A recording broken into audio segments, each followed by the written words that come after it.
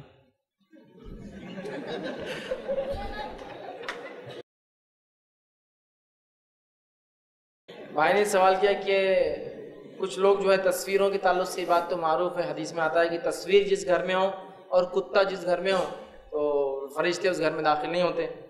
تو کیا وہ لوگ اس لیے تصویر رکھ دیتے ہیں جیسے اپنے مرے ہوئے لوگوں کی، بچوں کی، کہ فرشتے داخل نہ ہوں؟ دیکھیے موت کے فرشتے کے لیے الفاظ نہیں، حدیث میں رحمت کے فرشتے اس گھر میں نہیں آتے، یا فرشتے نہیں آتے. جو جس گھر میں کتا اور تصویر ہو، ملک الموت کو تو کوئی نہیں روک سکتا. جب اپوائنٹڈ ٹائم ہے، جس وقت آنا ہے اور جس کو لے جانا ہے، شیور شاٹ لے جاتے اس وقت آ کر، کوئی اس میں وہ نہیں. اب بہت سے لوگ ملک الموت ایک ہوں گے تو اتنے لوگ ایک ساتھ مر جاتے، جب کیسا کرتے ہوں گے؟ وہ عالم غائب کی بات ہے بھائی. آپ مطلب جو ٹائم زون سے ادھر کی بات چالو ہے ادھر. ہو سکتا آج ہمارے جو لوگ کمپیوٹر سے ریلیٹڈ ہے وہ جانتے ہیں کہ ایک جو راؤٹر ہوتا ہے، پتہ نہیں وہ کتنے سیکنڈ کے کتنے لاکھ پارٹ کے اندر لوگوں کو الگ الگ وہ سرو کرتا جاتا ہے. ٹھیک، اس کا لے لو، اس کا لے لو، آئی پی فلاں کا اتنے. تو فرشتوں کی رفتار کیا ہے میں تو بتا چکا ہوں ابھی.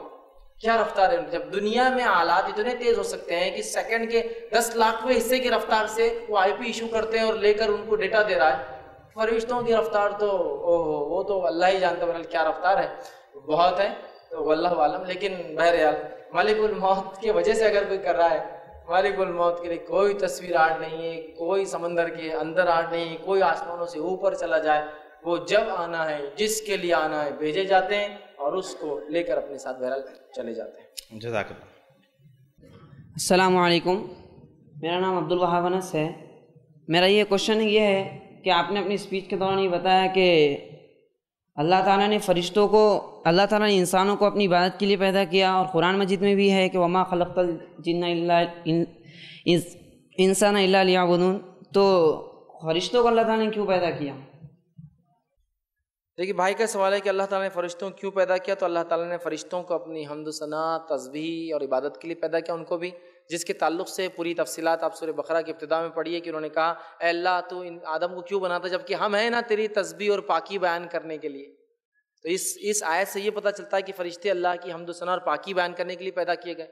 اسی طرح مختلف امور، کام اللہ نے دے رکھے، وہ کام کرنے کے لیے پیدا کیے. امور ہے نا الگ الگ، پہاڑ کا فرشتہ، بارش برسانے کا ایک فرشتہ ہے، اور اسی طرح جو ہے اولاد کی وجود میں لانے کے لیے ایک فرشتہ، موت کے لیے ایک فرشتہ. تو بہرحال مختلف کام ہیں. تو اللہ نے فرشتوں کو اپنی حمد و ثنا، تسبیح، بڑائی بیان کرنے کے لیے، اسی طرح جو ہے کچھ کام اللہ رب العزت نے دے رکھے ہیں. لیکن آپ اگر پوچھیں گے کیا مقصد، جیسے قرآن نے کہا وما خلقت، تو واللہ عالم، اللہ بہتر جانتا ہے اس نے کس مخلوق کو کیوں پیدا کیا. لیکن جو ظاہر باتیں ہمیں پتہ چلتی وہ یہ کہ اللہ کی حمد و ثنا، بڑائی بیان کرنے کے لیے، اور مختلف کام جو اللہ نے انہیں دے رکھے اس کام کے لیے پیدا کیے. اور آپ نے بتایا کہ فرشتوں کی ریئل امیج کو ہم دیکھ نہیں سکتے، لیکن ایک مرتبہ کہ ویڈیوز میں آیا تھا کہ کعبے کے اوپر ایک اینجل اتر رہا ہے اور بڑے اس کے بچا رہا ہے کہ اللہ اکبر، فرشتہ اتر رہا ہے. یہ رائٹ ہے، کریکٹ ہے نہیں؟ بھائی نے ایک سوال کیا کہ ایک ویڈیو آیا تھا جس کے اندر کوئی پتہ نہیں کوئی سفید رنگ کی چیز ہوا میں اڑ رہی ہے، کعبے کے اطراف گھوم رہی ہے، اور ویڈیو میں نے بھی دیکھا کہ بولے فرشتہ طواف کر رہا کعبے کا. پتہ نہیں لوگ کہاں سے لا لیتے، وہ گھٹیا قسم کی ایڈیٹنگ تھی وہ، یا پھر ویڈیو خراب ہوں گا اور اس میں کچھ تو بھی نظر آ رہا ہے. اور یہ بہت سارے لوگ تو بنا لیتے ہیں، اور بولتے ہیں جھوٹ اس لیے ہم بول رہے ہیں کہ لوگ نیکی کی طرف بڑھے، فرشتہ نظر آ گیا دیکھو فلاں، تو یاد رکھیے وہ ویڈیو سب ایڈیٹڈ ہوتے ہیں اور اس کی کوئی حقیقت نہیں. فرشتوں کے لیے بیت المعمور ہے، وہ وہاں کریں گے، یا ایک غائبی کی شکلیں ایک الگ چیز ہے، لیکن اس طرح سے کوئی اڑتے ہوئے نظر آ رہا، کعبے پہ روشنی اتر رہی جا رہی، فرشتہ آیا، اس کی کوئی حقیقت نہیں سوائے وہ کیمرے کبھی اوپر جاتے تھے کہ روشنی کی ایسی کرن نظر آتی ہے جو کعبے تک جا رہی ہے. وہ ایک عام بات ہے. آپ دیکھیے لائٹس جب چلتی ہے، عکس پڑتا ہے کیمراز پر تو پھیل جاتی ہے، تو اس کی کوئی بہرحال حقیقت نہیں ہے. تو فرشتے ایسے کسی کو نظر نہیں آتے. ہاں ایک زمانہ آئے گا جب عیسیٰ علیہ السلام نازل ہوں گے، ایک تفصیلی بہرحال اس کا عنوان ہے میرا، تب انسان فرشتوں کو اپنی آنکھوں سے دیکھیں گے. عیسیٰ علیہ السلام 2 فرشتوں کے کاندھوں پہ ہاتھ رکھ کے آئیں گے. آپ نے فرمایا تم فرشتوں کو دیکھو گے نیچے اترتے ہیں، وہ ایک الگ چیز ہے، ٹھیک ہے، ورنہ عام حالت میں نہیں آتے. اور ویڈیوز فیک جھوٹے ویڈیوز ہیں، ایڈٹ کر کے بنائے گئے. جزاک اللہ. علیکم، میرا نام محمد الیاس ہے، میں پیشے سے ٹیچر ہوں. میرا سوال یہ ہے کہ ابھی آپ نے بتایا کہ گھر میں تصویریں رہنے سے گھر میں فرشتے داخل نہیں ہوتے، تو اخبارات میں جو تصویریں ہیں اور جو کمپیوٹر پر ہم ڈیسک ٹاپ پر جو تصویریں رکھتے اور ٹی وی وغیرہ جو گھر میں ہیں، کیا ان کا شمار بھی انہی تصاویر میں ہوتا ہے؟ بھائی نے سوال کیا کہ تصویر رکھنے سے فرشتے نہیں آتے، تو کیا وہ جو نیوز پیپر میں ڈیسک ٹاپ پہ یا ہینڈ سیٹ میں رکھتے ہیں؟ ہاں یہ تصویر یہی اس کا معنی ہے. تو اگر پیپر آتا ہے تو آپ ڈھک کے رکھیے اس کو، اگر ضرورت ہے اس کی تو ڈھک کے رکھیے. تصویر کوئی ہو تو اس کو چھپا دیجیے. ڈیسک ٹاپ ہینڈ سیٹ پہ تصویر ڈالی ہی مت، وہاں کیا شرعی ضرورت ہے؟ بچوں کی تصویریں ڈال دیتے، پتہ نہیں لوگ خود کی تصویریں ڈال دیتے ہیں. تصویر دیکھیں شرعی عذر کے تحت کھنچانا علماء نے اجازت اور جواز دیا ہے، لیکن بنا شرعی عذر کے بس کچھ بھی میں یہ کھا رہا، میں یہ پی رہا، میں یہاں جا رہا، میں یہاں سویا ہوا، میں یہاں تیر رہا، میں یہاں ڈوب رہا، میں یہاں گر رہا، میں یہاں مر رہا، اس کی بھی تصویر ڈالتے لوگ. ایسے بھی سیلفیز ہے جو مرنے سے پہلے، گرنے سے پہلے لی لوگوں نے، خودکشی کر رہے، فوٹو کھینچ کے گر گیا پیچھے اور فوٹو ڈال. ہاں ایسے بھی ہے. تو یہ ایڈکشن ہے، اور نفسیاتی اعتبار سے یہ بات بہرحال ڈاکٹرز کہہ رہے ہیں کہ یہ سیلفیز لینا ایڈکشن ہے. یہ بھی بہرحال تو میں کہوں گا اننیسیسری فوٹوز کو اوائڈ کیجیے. ڈیسک ٹاپ پہ اس پہ رکھنا تو بالکل درست نہیں ہے. اور اخبار میں جو آتی ہے، اخبار جب پڑھ لیا دبا کے رکھ دیجیے، کھلا مت رکھیے، ورنہ وہ بالکل حدیث میں آتا ہے تصویر جس گھر میں ہو فرشتے نہیں آتے، وہ اسی میں اس کو چھپا کے ڈھک کے رکھیے. سوال ہے کہ آپ نے بولے کہ انسانوں کو فرشتے نظر نہیں آتے، لیکن جنگ بدر میں کیا بولتے فرشتوں سے نا مسلمانوں کی وہ کری ہوئی تھی، حفاظت کروائی گئی تھی، منافقوں نے دیکھے بھی تھے، مشرکوں نے، تو یہ بات سچ ہے کیا؟ اور دوسرا سوال ہے کہ ایک دین کی کتاب میں نے پڑھا تھا، اس پہ کوئی حدیث کا حوالہ نہیں تھا، کہ حضور صلی اللہ علیہ وسلم نے جبریل امی سے پوچھے کہ آپ دنیا میں کتنی رفتار سے آتے اور کیسے آتے کر کے، تو انہوں نے بولا میں اپنے اس میں 3 دفعہ ایک دم فل رفتار سے آیا ہوں. ایک جب ابراہیم علیہ السلام کو آگ میں ڈال رہے تھے اس وقت، اور ایک اسماعیل علیہ السلام کے گلے میں جب چھری پھیر رہے تھے، اور تیسرا مجھے دھیان نہیں آ رہا، تو اس میں کوئی حدیث کا حوالہ نہیں تھا. تو یہ کیا سچ بات ہے کیا؟ بھائی نے ایک سوال کیا کہ جنگ بدر میں فرشتے نازل ہوئے تھے، میں نے کہا فرشتوں کو لوگ دیکھ نہیں سکتے. تو یاد ہے کہ جنگ بدر میں فرشتے نازل ہوئے تھے، صحابہ نے انہیں دیکھا، لیکن وہ انسانی شکل میں آئے تھے، ہیومن تھے، انسانی شکل میں تھے. حدیث میں روایتوں میں الفاظ بھی ہے کہ فلاں صحابی کے صورت میں نے دیکھا، فلاں صحابی کی صورت میں دیکھا. تو لہٰذا وہ فرشتے جن کا تذکرہ آتا جنگ بدر میں اور دیگر جنگوں میں آتے ہیں، وہ انسانی شکل میں آئے تھے، اپنی حقیقی شکل میں نہیں آئے تھے. رہا آپ کے سوال کا دوسرا حصہ کہ جبرائیل علیہ السلام کے تعلق سے کہ وہ 3 مرتبہ بڑے رفتار سے دنیا میں آئے تھے. ابراہیم علیہ السلام کو آگ میں ڈالنے کے وقت، اسماعیل علیہ السلام چوری اور ربتا. واللہ عالم، میرے علم میں بہرحال یہ بات نہیں ہے. اگر آنے والے ہفتوں دنوں میں اگر میں معلوم کر سکا تو انشاءاللہ آپ کو بتانے کی کوشش کروں. ٹھیک ہے، شکریہ. میرا سوال پردے کے تعلق سے.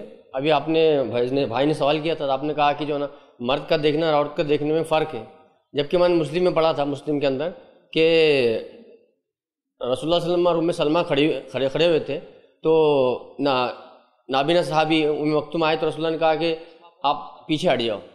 تو یہ کیا درست ہے کہ آپ نے؟ بھائی نے ایک سوال کیا کہ میں نے کہا کہ عورت مرد کو دیکھ سکتی بنا شہوت کی نگاہ سے، جبکہ حدیث میں ہے کہ ام مکتوم جو کہ ایک نابینا صحابی تھے، وہ آئے تو آپ صلی اللہ علیہ وسلم نے الفاظ بھی ایسے حدیث کے کہا کہ وہ تو نابینا ہے، ایک امہات نے کہا، تو آپ صلی اللہ علیہ وسلم نے کہا وہ نابینا ہے، تم تو نہیں ہو، تو اس کا کیا معاملہ ہے؟ تو دیکھیے وہ روایت ابو داؤد کی ہے اور وہ روایت ضعیف ہے، جبکہ اس کے بعد بخاری کی روایت ہے. آپ صلی اللہ علیہ وسلم، ہماری عائشہ فرماتی ہے کہ میں عید کا دن تھا، نبی اکرم صلی اللہ علیہ وسلم نے کہا کہ عائشہ کرتب دکھانے کے لیے کچھ لوگ آئے ہوئے ہیں حبشی، کیا تم ان کے کرتب دیکھوں گی؟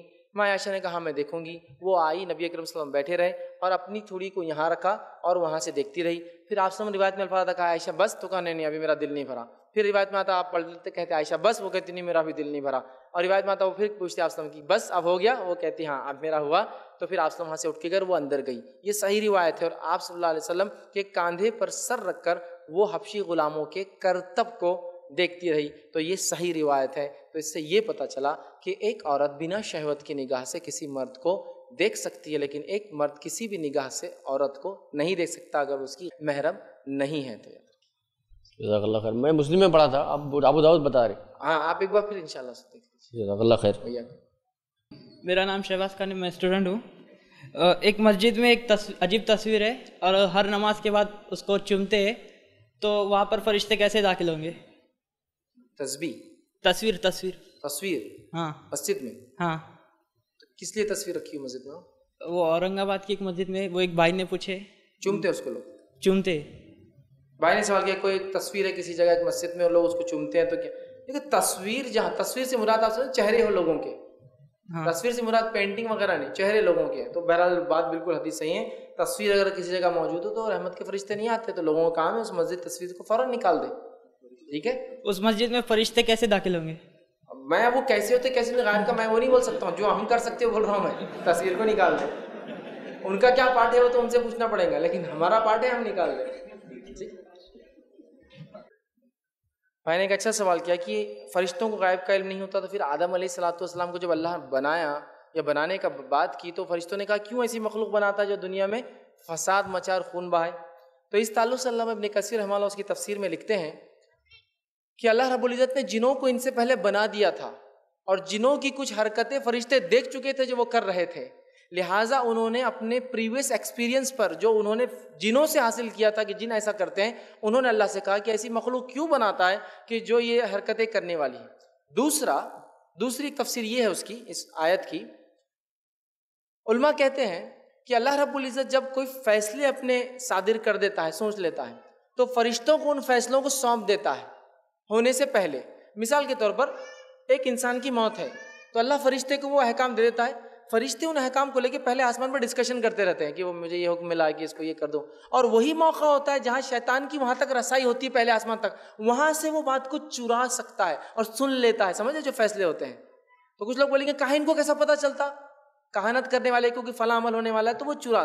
تو فرشتوں کو اللہ وہ احکام دے دیتا ہے. تو ہو سکتا ہے فرشتوں کو تقدیر کا ایک حصہ اللہ نے سونپ دیا ہو، وہاں سے انہوں نے دیکھ لیا ہو کہ یہ مخلوق تو پیدا ہونے کے بعد یہ کرنے والی ہے، لیکن فرشتوں کو بھی علم غائب نہیں ہوتا. دوسرا ایک اور روایت آتی ہے جس میں آپ کی حدیث ہے، جب بندہ نیکی کا سوچتا ہے صرف تو فرشتہ ایک نیکی لکھ لیتا ہے.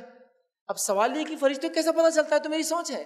تو اس معاملے میں علماء لکھتے ہیں اس حدیث کی شرح کے اندر اللہ تعالیٰ اس فرشتے کو بتا دیتا ہے کہ اس بندے نے یہ نیت کی لہٰذا ایک نیکی لکھ دو، لیکن غائب کا علم مکمل طور سے فرشتوں کو نہیں ہوتا، وہ ہوتا ہے جو اللہ سونپ دیتا ہے.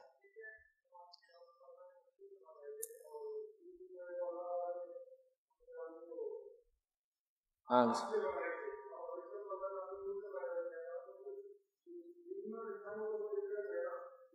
اچھا سر. دیکھیے اس معاملے کا آپ کا جو سوال ہے کہ جن تو الگ ہے، پھر فرشتوں نے جنوں کے ایکسپیرینس پہ کیسا کہا وہ یہ پوچھنا چاہ رہے ہیں نا. تو دیکھیے سب سے پہلی چیز، پہلے انسان مٹی سے بنے لیکن میں اور آپ گوشت پوشت سے بنے ہوئے. تو پہلا جن آنکھ سے بنا ہے لیکن بعد والوں کو ضروری نہیں آنکھ سے ہو جیسا ہم ہیں. ہاں تو اس طرح سے ایک حدیث سے آپ فرماتے میں رات میں نماز پڑھ رہا تھا، ایک شیطان آ کے مجھے تنگ کرنے لگا، تو میں نے اس کو پکڑ لیا اور کہا کہ اب صبح مدینے کے شریر بچوں کو دے دیتا ہوں تاکہ تجھے مارے. اور آپ سے جب میں نے اسے پکڑا تو اس کے منہ پر میرا ہاتھ لگا اور اس کے لعاب کی ٹھنڈک میں نے اپنے ہاتھ پر محسوس کی. حالانکہ بنا ہو تو گرم چیز ہے لیکن لعاب ٹھنڈا ہے اس کا. تو اس کا معنی یہ ہوا کہ پہلا جن شیطان مطلب جن جو تھا ابلیس وہ آنکھ سے تھا، لیکن اس کی اولاد کا ضروری نہیں ہے کہ وہ بھی آنکھ سے ہو، لہٰذا وہ اس بیسس پہ انہوں نے کہوں گا. باقی واللہ عالم بالصواب، اللہ بہتر جانتا ہے. وآخر دعوانا الحمد للہ رب العالمین. سبحان ربک رب العزۃ عما یصفون وسلام علی المرسلین والحمد للہ رب العالمین.